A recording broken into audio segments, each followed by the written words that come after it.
जय हिंद स्टूडेंट्स, एक बार फिर आप सभी लोगों का पाइथन के इस फ्री क्लास में स्वागत है। फ्रेंड्स, आज हम लोग बात करने वाले हैं कि पाइथन में जो है कि एस्केप कैरेक्टर्स क्या होते हैं। यानी कि वो कैरेक्टर्स यहाँ पे जैसे लिखा हुआ है, escape characters are special sequence used within strings और string to represent characters that are difficult और इम्पॉसिबल टू टाइप डायरेक्टली। यानी कि एस्केप कैरेक्टर्स क्या होते हैं, वो कैरेक्टर्स होते हैं, वो स्पेशल सीक्वेंस ऑफ कैरेक्टर्स होते हैं। यानी कि एक के बाद एक कैरेक्टर्स होते हैं जिसको हम लोग डायरेक्टली अपने कीबोर्ड से कह सकते हैं कि आप उसको डायरेक्टली नहीं लिख सकते हैं। ओके, तो उस चीज़ को लिखने के लिए हम लोग कहीं ना कहीं एक कैरेक्टर्स का यूज़ करते हैं, कुछ स्पेशल सिंबल्स का यूज़ करते हैं जिनको हम लोग इसमें पाइथन में बोल रहे होते हैं, जो एक तरीके के हमारे स्किप कैरेक्टर्स होते हैं जो हमारे प्रिंट आउट में नहीं आते हैं। अब इसके एग्जाम्पल से हम लोग बहुत ही अच्छे से इसको समझ सकते हैं। जैसे यहाँ पे दिया हुआ है, they always begin with a backward slash, यानी कि वो हमेशा जो होते हैं कहीं ना कहीं बैकवर्ड स्लैश से लिखे गए होते हैं, जो यहाँ पे लिखा हुआ है।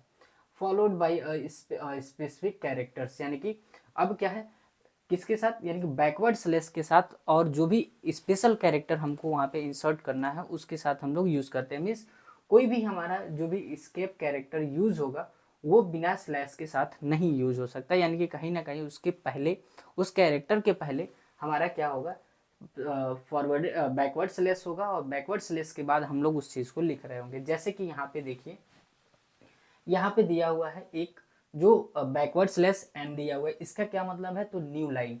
यानी कि जब भी हम लोग, आप HTML अगर पढ़े हो, ठीक है, तो HTML में क्या होता है, जब भी हम नए लाइन में यानी कि पैराग्राफ को चेंज करना होता है हमें, तो हम क्या करते हैं वहाँ पे कहीं ना कहीं अब BR टैग का यूज़ करते हैं, यानी कि लाइन ब्रेक टैग का यूज़ करते हैं। लेकिन अगर पाइथन में आपको नया लाइन चाहिए तो उसके लिए हम लोग क्या करते हैं, यहाँ पे बैकवर्ड स्लैश एन का यूज़ करते हैं।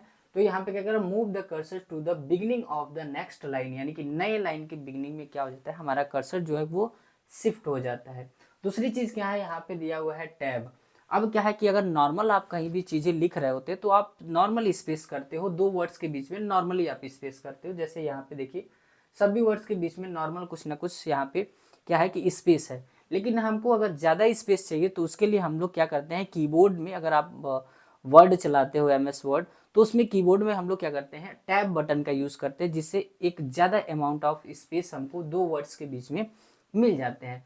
तो यहाँ पे जब भी हमें ज़्यादा स्पेस चाहिए तो हम क्या करते हैं इसके लिए, तो यहाँ पे लिखा हुआ है बैकवर्ड स्लैश टी का यूज़ करते हैं। इंसर्ट ए हॉरिजेंटल टैब स्पेस, यानी कि एक हॉरिजेंटल टैब स्पेस, यानी कि हॉरिजेंटली एक टैब स्पेस, यानी कि ज़्यादा स्पेस हमको कहीं ना कहीं इसमें मिल जाते हैं। दूसरा हमारा है, उसके बाद है हमारा यहाँ पे बैकवर्ड स्लैश आर। अब इसमें क्या है, कैरिंग रिटर्न्स, यानी कि इसका मतलब क्या है, कैरिंग रिटर्न्स। इसका क्या मतलब है, तो move the cursor to the beginning of the current line.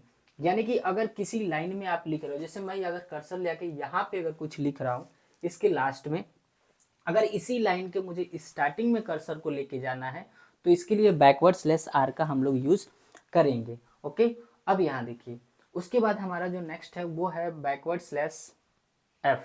इसका क्या है, इसका मतलब इसको क्या बोलते हैं हम लोग, फॉर्म फीड। फॉर्म फीड इसका क्या है, move the cursor to the beginning of the next page. यानी कि आप जैसे नए पेज पे, जैसे मैं इस पे लिख रहा हूँ, अगर नए पेज पे जाना है तो हम लोग क्या करेंगे, बैकवर्ड स्लैश एफ का यूज करेंगे।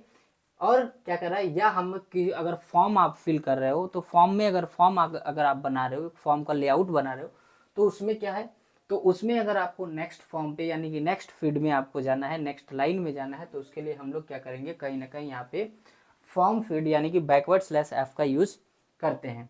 अब यहाँ पे हम लोग देख लेते हैं कि कैसे हम लोग इसका यूज करते हैं, यानी कि हाउ टू यूज दिस।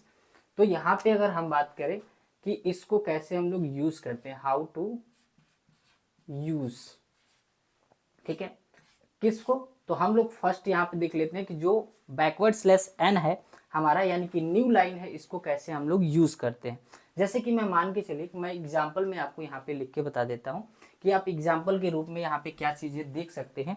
तो जैसे कि मान लीजिए कि मुझे कोई भी चीज लिखना है, जैसे मुझे लिखना है क्या चीज, एक प्रिंट नाम का मैंने यहाँ पे फंक्शन लिया, ठीक है, या मैं यहाँ पे सबसे पहले एक वेरिएबल ले लेता हूँ, उसके बाद मैं यहाँ पे प्रिंट आपको प्रिंट कराता हूँ। जैसे मैंने यहाँ पे एक वेरिएबल लिया ए, a इक्वल्स टू लिखा 5 और यहाँ पे मैंने एक और वेरिएबल लिया जिसको मैंने लिखा a equals to b equals to 6 लिखा। अब ये हमारे पास दो वेरिएबल्स हैं और इन दोनों वेरिएबल्स को कहीं ना कहीं प्रिंट कराना है। तो प्रिंट कराने के लिए हम लोग यहाँ पे लिख रहे होंगे प्रिंट, और इस प्रिंट के अंदर इन दोनों वैल्यूज़ को मुझे अगर ऐड करना है तो मैं बाय डिफ़ॉल्ट मैसेज यहाँ पे क्या शो करा सकता हूँ, यहाँ पे लिख सकता हूँ सम ऑफ टू नंबर्स, यानी कि यहाँ पे आप क्या लिख सकते हो, सम ऑफ टू नंबर, और यहाँ पे हम ऐसे लगा के और इसको हम चाहें तो यहाँ पे क्लोज कर सकते हैं। ओके, अब इसके बाद ये तो हमारा हो गया डिफ़ॉल्ट मैसेज। अब डिफ़ॉल्ट मैसेज के बाद मुझे करना क्या चीज़ है, तो मैं यहाँ पे क्या करूँगा, यहाँ पे मान लीजिए कि मुझे ए और बी को प्लस करना है तो यहाँ करिए ए प्लस बी, ये दोनों हो गया। अब ये कहीं ना कहीं यहाँ पे एक कॉमा रहेगा हमारा।